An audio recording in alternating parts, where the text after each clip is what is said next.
Irmãos e irmãs, estamos no mês de outubro, mês missionário. Neste fim de semana, a liturgia do 30º domingo do tempo comum nos apresenta o Evangelho de Lucas 18, 9 a 14, o publicano e o fariseu. Não podemos deixar de lado que no contexto das missões, a igreja descobre e alimenta a ideia de que ela é, por essência, missionária. E somos convidados, todos os batizados, a cooperar na missão de Deus. O lema que o Papa Francisco escolheu para este ano é "Sereis minhas testemunhas", tirada de Atos 1 a 8. Bem, neste domingo nós temos a parábola do publicano e do fariseu. O publicano voltou para casa justificado. O fariseu, não. Sempre com a temática da oração como pano de fundo, aqui se está tratando, no entanto, não tanto do tema da oração, mas da justiça divina. Porque Jesus veio trazer a justiça sobre a terra. E essa parábola coloca em foco exatamente a questão do que significa ser justo diante de Deus. O que é preciso fazer para ser justo diante de Deus. Lucas assim vai aos poucos limpando a área para que possamos entender bem.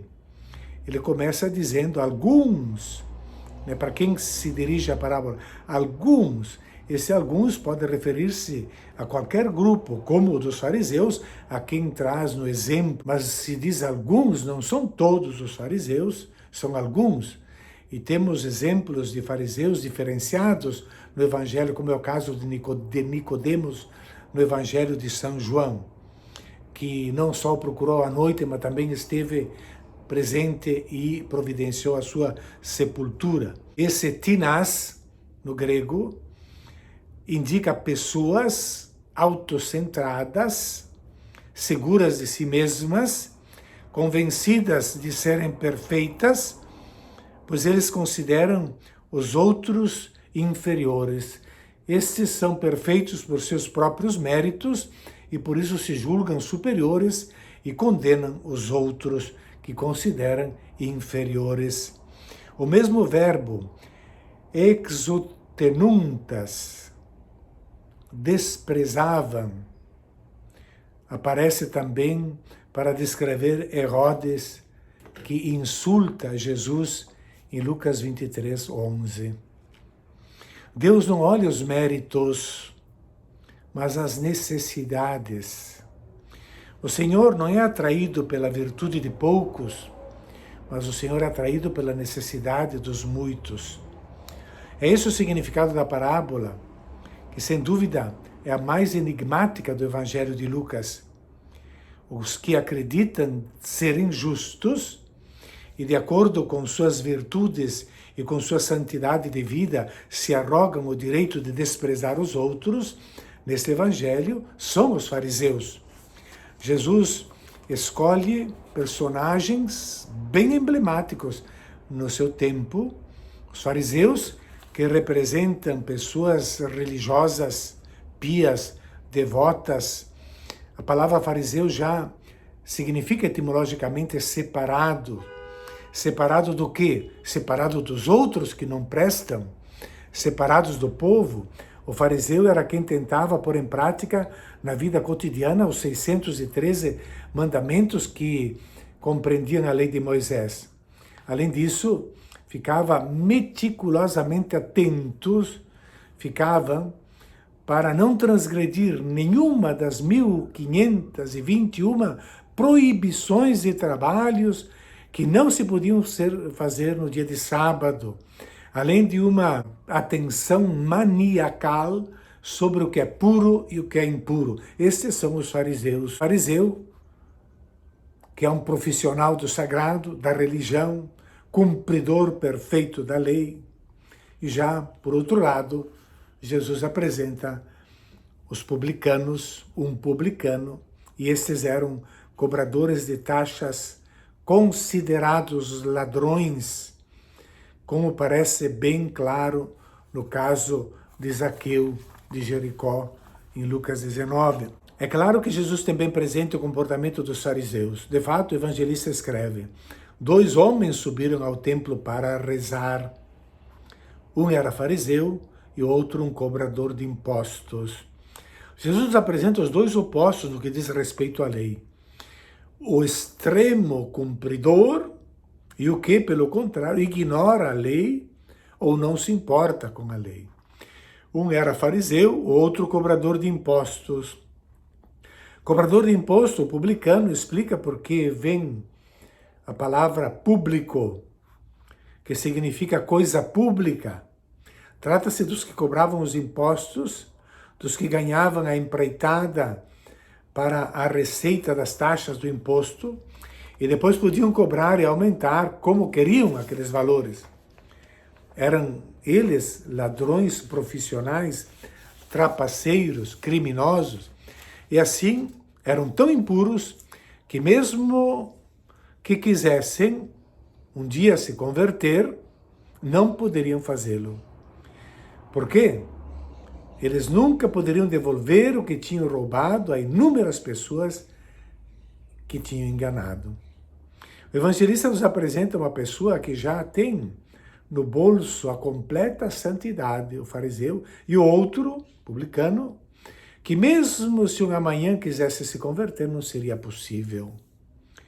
O fariseu de pé, a ninguém é permitido ficar sentado diante do templo, a não ser o rei. Rezava assim em seu íntimo, que significa exatamente olhando a si mesmo, em grego, stateis pros e auton, em direção a si mesmo, rezava em direção a si mesmo. Na realidade, ele não ora a Deus, ao Senhor, mas sim está satisfeito consigo mesmo. Seu louvor não é dirigido a Deus, mas sim é um elogio dirigido a ele mesmo. É um monólogo sobre suas próprias virtudes, seus próprios méritos, a sua santidade. Essa presunção de santidade, essa certeza, impede de ver a realidade. Por isso despreza os outros. Ó Deus, eu te agradeço porque eis a certeza da santidade que conduz ao desprezo dos outros. Eu não sou como os outros homens. O fariseu se separa, dissemos já isso, é o separado do seu povo. Os outros são ladrões, desonestos, adúlteros. Na realidade, Jesus é um tanto irônico, porque ele já se dirigiu aos fariseus chamando-os de ladrões. De fora, disse Jesus, parecem perfeitos santos, mas por dentro são cheios de roubos e cobiça. Mateus 23. O fariseu é idólatra, faz de si o ídolo, com o qual comprazer-se e ao qual recorrer. Em relação aos outros, joga um olhar de desprezo, como o faz em relação ao publicano. Eu não sou nem como esse cobrador de impostos. E quais são os méritos que enumera o fariseu? Eu faço o jejum 2 vezes por semana. O jejum por si só é exigido 1 vez por ano, no dia da expiação Yom Kippur. E mais 4 vezes na memória das tragédias que assolaram o povo de Israel. Mas os fariseus sempre quiseram fazer muito mais do que era estabelecido pela lei, muito mais do que todos os outros faziam. Então, 2 vezes por semana, exatamente nas quintas e segundas-feiras, em memória da subida e da descida de Moisés ao Monte Sinai. Dou o dízimo, não só sobre o estabelecido, mas de toda a minha renda. Em Colossenses, Paulo, que era fariseu, ele declara: tais regras de piedade, humildade e severidade com o corpo têm ares de sabedoria, mas na verdade não tem nenhum valor a não ser a satisfação da carne, ou seja, satisfazer-se a si mesmo. São coisas inúteis. Mas já o profeta Oséias dizia, Oséias 6,6, o Senhor quer não sacrifícios, mas misericórdia. No versículo 13 da perícope de hoje, nós vemos o cobrador de impostos, o pecador, que vive em estado irremediável de pecado, fora da lei, que ficou à distância. E a distância é um termo técnico para indicar os pagãos, ou seja, os que são excluídos pelo Senhor. E nem se atrevia a levantar os olhos para o céu. O céu é a imagem de Deus, mas batia no peito, sinal de profunda dor, verdadeiro arrependimento, porque por uma situação tal, da qual, mesmo se quisesse, não podia sair. Dizendo, meu Deus, tem piedade de mim.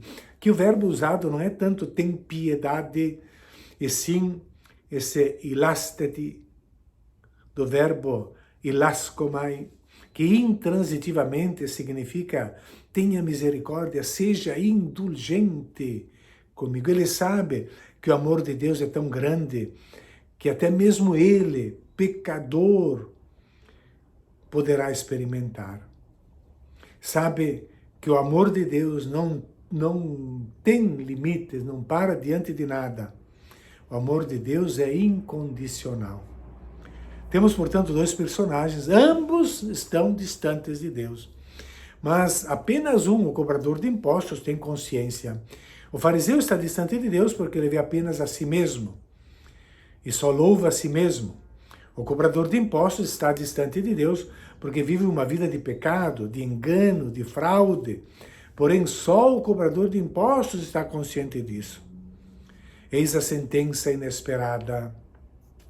E por isso a parábola é uma das mais enigmáticas.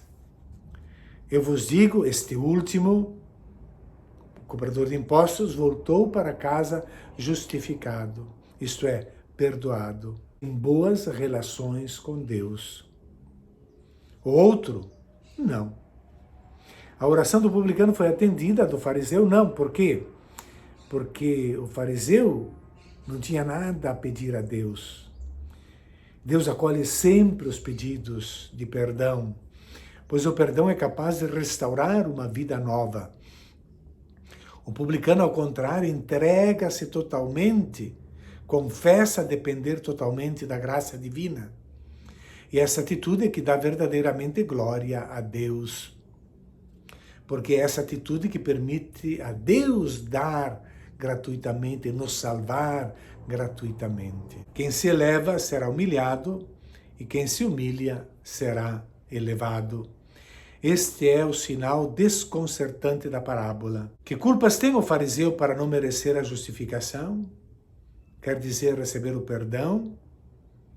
Estar em sintonia com Deus?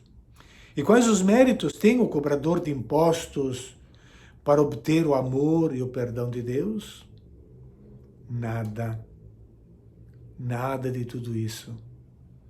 Mas o Deus de Jesus não olha os méritos, ele olha as necessidades, não olha as virtudes, mas a precisão. Confiemos na misericórdia de Deus.